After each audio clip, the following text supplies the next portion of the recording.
I see my work out in the world is to raise consciousness, to spread light, to spread compassion and more love. I see that's my work.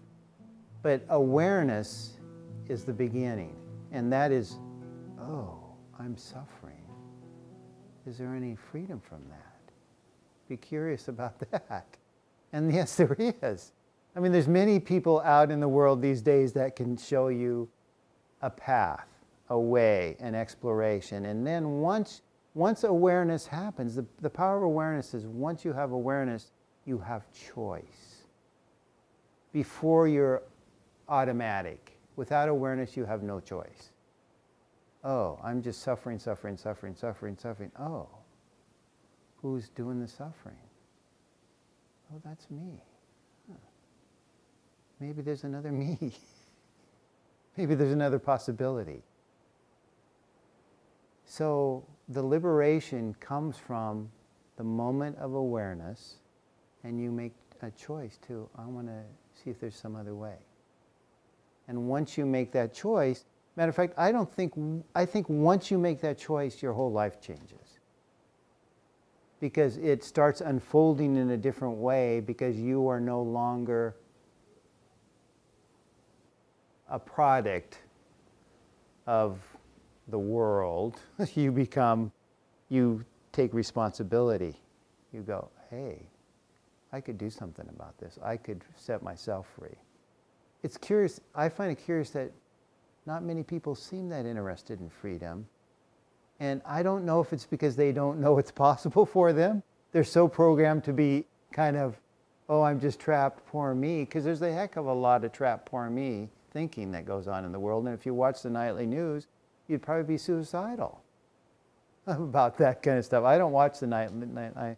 I refuse to fall into the blame game, which is an incredibly powerful game in the world. So the liberation is to take back your own life, your own space, and just go, oh, I am the creator of my life, and I'm going to recreate it, or expand it, or whatever terms you want to use. I think you can set a course for yourself, or you can try to be open to a further expression of who you are.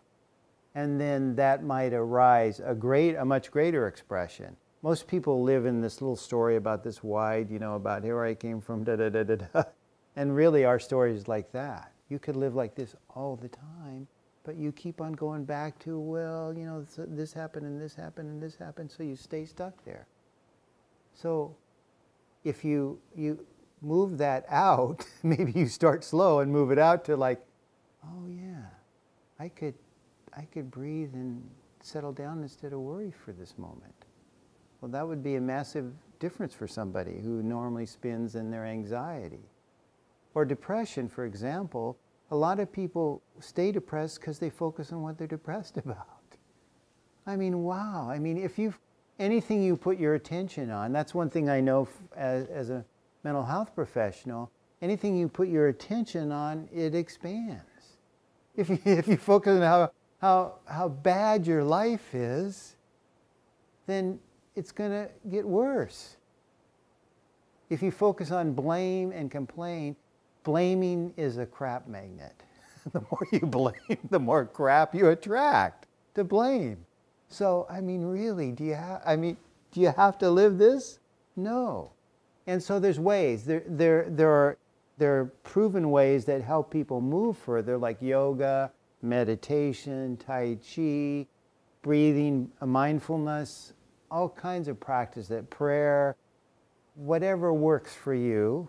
And for some it will evolve. Some will just become, well, I've heard there's some good things from mindfulness that you can learn. Yeah, take a course on that, or buy a video, or do something, because there's no shortage of information out there. I mean, really, anybody that's at all curious can get some information. And then you begin to explore, and you explore with a commitment to yourself, not to anybody else, but a commitment to yourself to evolve or awaken or free yourself from suffering in some way. You don't have to suffer. Suffering is optional.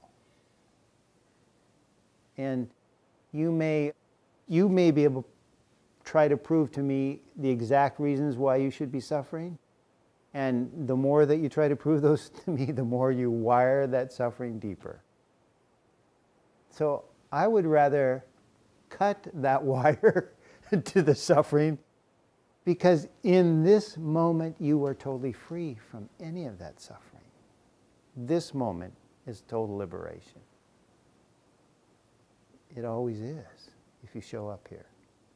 The Buddha said life was suffering because he was talking about when you really don't question what's going on in your own mind. That's the root of all suffering to me. It's not the outside stuff, it's how you look at everything. People say, well, that situation made me feel this way. I always want to go, no.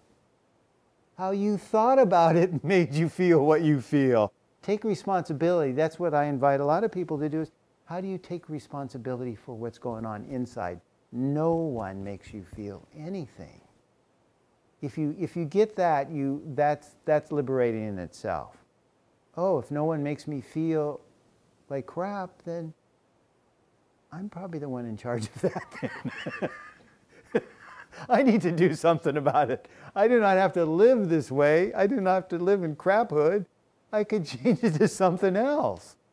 I could liberate myself by going, oh, this is my truth. And a lot of people walk around in this kind of trance habit groove that gets so deep that they only see this little narrow, this little narrow thing that they can see. It's not who they are. We are infinite beings. Our soul began someplace infinitely down that road and will continue infinitely down this road. It inhabits us on this journey.